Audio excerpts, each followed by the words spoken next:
Chapter 25 A Game of Cat and Mouse. There were 14 eight-oared crews, and each would have 2 chances to make it into the race for the gold on August 14th. If a given crew won its preliminary race on August 12th, it would earn a spot in the medal round automatically. Each of the losing crews would race again on August 13th and would need to win that heat to advance to the final on the following day. For their preliminary race, the boys from Washington were assigned to row against France, Japan, Czechoslovakia, and the crew they were most concerned about, Great Britain. Now that the boat was performing well, Ulrichsen backed off the training and told the boys to rest. This did little to help Don Hume, though. By race day, he was ill again. He had lost a total of 14 pounds. His 6'2" frame was down to skin and bones. His chest was still congested, and he was running a fever on and off, but he insisted he was ready to row. On the day of the preliminary, he stayed in bed until late afternoon, when the boys boarded the bus for the race course. Conditions were almost ideal for rowing. The skies were lightly overcast, but the temperatures were in the low 70s. Only a hint of wind out on the Langer Sea ruffled the slate-gray water. The boys had been assigned to row in lane 1, the most protected from what little wind there was. By the time Joe and the boys paddled to the starting line, some 25,000 people had entered the regatta grounds. The boys backed the Husky Clipper into position and waited. Right next door, in lane 2, Rand Laurie, Noel Duckworth, and the rest of the British crew did the same. Duckworth nodded at Bobby Mock, and Mock returned the gesture. The race started, and the American boys got away badly again. Someone in the middle of the boat missed the water on the first or second stroke. In lane 4, the Japanese fluttered rapidly into the lead, whipping at the water. Noel Duckworth and Rand Laurie took the British boat out hard, but then eased up and settled into second place behind the Japanese. The United States was dead last. Once they got going, Mock and Hume kept the stroke rate high until they passed the Czechs. Then they eased up too.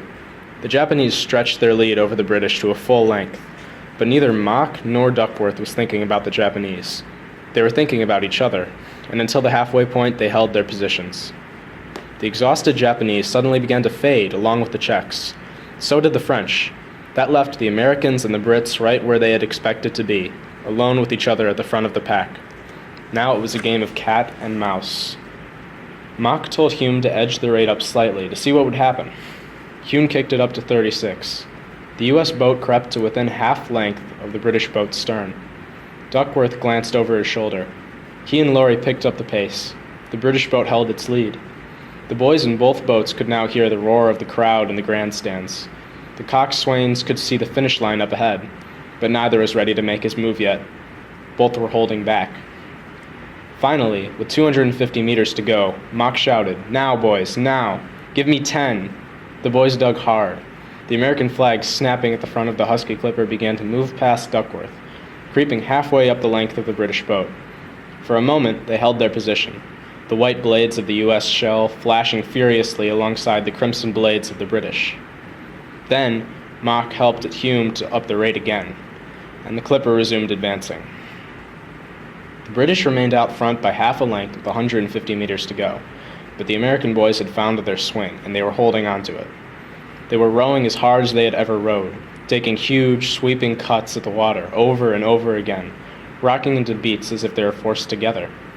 Every muscle, tendon, and ligament in their bodies was burning with pain, but they were rowing in perfect, flawless harmony. Nothing was going to stop them. In the last 20 strokes, they simply powered past the British boat. The American fans in the stands rose and cheered as the bow of the Husky Clipper knifed across the line a full 20 feet ahead of the British shell.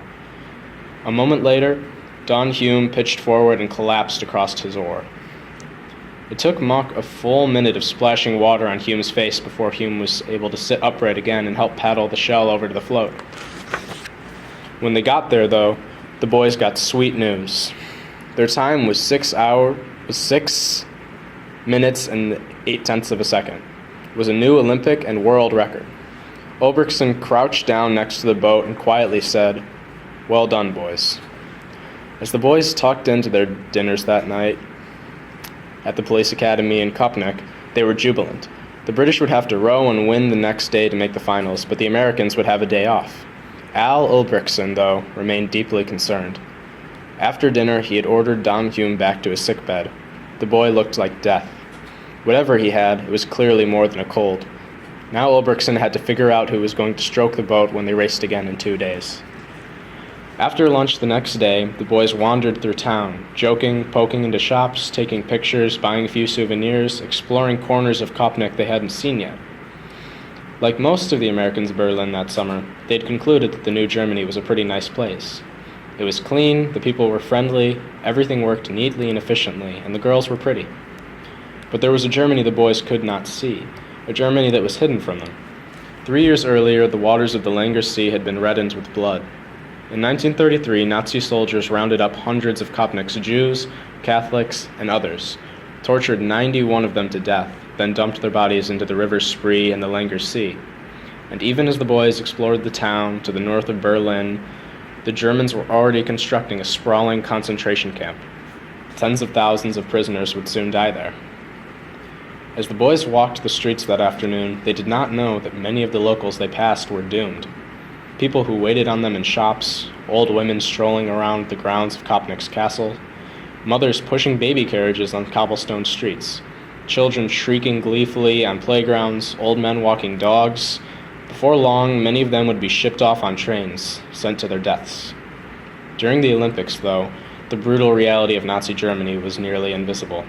To the athletes, Kopnik seemed to be about as pleasant and peaceful as anything back home in Washington. That evening, the boys went down to the course to watch the next set of races, the heats that would determine the final lineup for the medal race. Hungary and Switzerland were already there through, and now Germany, Italy, and Great Britain each won their races. The boys finally knew who they were going to have to beat to win gold. The one remaining question was which lane they'd be assigned to, and when Al Ulbrichtsen found out, he was furious. Normally, the team with the top time earned would be the most favorable lane, so Ulbrichtsen figured his boys would be rowing in lane 1, which was protected from the wind. Instead, the German Olympic Committee changed the rules for the finals. The Germans were given the best lane. Italy was in lane 2 and Switzerland in lane 3. Hungary had lane 4, Great Britain was in lane 5, and the United States was all the way out in lane 6. The protected lanes went to the host country and her closest ally. The worst lanes went to her potential enemies, Great Britain and the United States. It was deeply suspicious, and just what Ulbrichtsen had feared first since seeing the course. If there was any kind of headwind the next day, his boys were going to have to make up as much as 2 boat lengths just to get even with the field. The weather did not seem willing to cooperate. The next morning, a cold, steady rain was falling in Grunow, and a blustery wind was whipping down the racecourse. At the police academy in Kopnik, the jubilation had evaporated. Don Hume was in bed, his fever spiking once again, and Al Ulbrichtsen had decided he could not row. Don Coy, the substitute, would have to step into the shell again at the stroke position. Ulbrichtsen broke the news to Hume, then to others. At the breakfast table, the boys ate scrambled egg and steak, sitting silently, their eyes seeing nothing and no one. This was the day that they had worked for all year. In fact, most had worked for 3 years to get here. Now it had all come down to one final race, and they were not going to be together. They began to talk it over, and the more they talked, the more certain they were. It just wasn't right. Hume had to be there with them. They weren't just 9 guys in a boat. They were a single thing, a crew. They got up and went to Ulbrichtsen. Stub McMillan was the team captain now, so he cleared his throat and nervously stepped forward. Hume was absolutely vital to the rhythm of the boat, he told his coach. Nobody else could respond as quickly and smoothly to the moment-by-moment adjustments that a crew had to make during a race. Bobby Mock piped up. He just had to have Hume sitting in front of him, responding to his calls, setting the pace. He and Hume could almost read each other's minds. Then Joe stepped forward. If you put him in the boat, coach, we will pull him across the line. Just strap him in. He can just go along for the ride. Outside, a German army bus was waiting to take them down to Grunow for the medal race. Ulbrichtsen told them to go get their gear. The boys began to troop upstairs. After a long few moments, Ulbrichtsen shouted up the stairwell after them, "And bring Hume along with you!"